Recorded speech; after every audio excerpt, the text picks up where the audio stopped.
Sobrang cute ni mama habang nagpi-picture sila ni Ate Wena kasi first time nilang nakapunta sa Venice at na-amaze sila kasi para daw silang nasa ibang bansa talaga. Ayan sila mama, oh.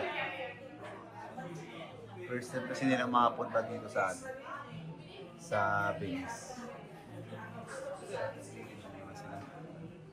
Sobrang saya ko nung nalaman ko na pupunta kami ng Belize. Kasi since nasa Saipan pa lang ako, gustong-gusto ko na talagang makarating do'n. At nung nakarating na ako do'n, talaga namang sobrang ganda ng view, parang nasa ibang bansa ka, may mga bangka-bangka na gustong-gusto ko talaga siyang i-try na sakyan. Kaya lang biglang sumama yung panahon, biglang umambon, kaya hindi na ako nakapagpa-picture, umuwi na lang kami. Next time na lang ulit, sasama ko si Dave para may picture. Ayun na, nabuhay na mag-isa si Wolf, oh.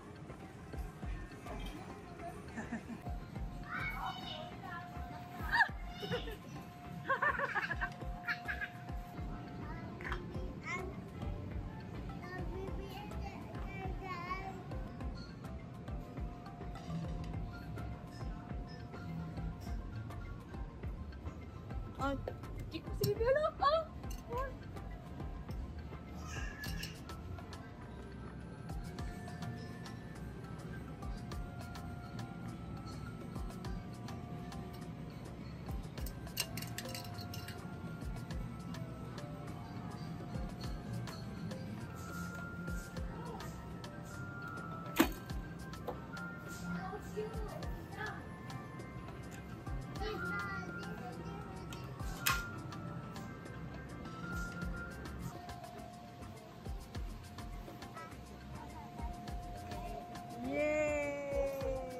Nakuha ko na nga yung visa namin and ayun, approve kami ni Pam. Masaya ako, approve kami, pero malungkot ako kasi nalagasan ako ng 400,000. Nakuha ko na yung Italy ano namin, in-approve kami parehas ni Pam.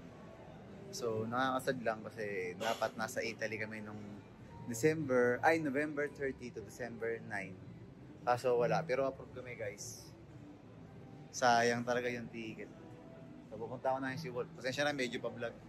Wala kayong mag-video sa akin, ako lang mag-isa. Sayang talaga. High five, high five!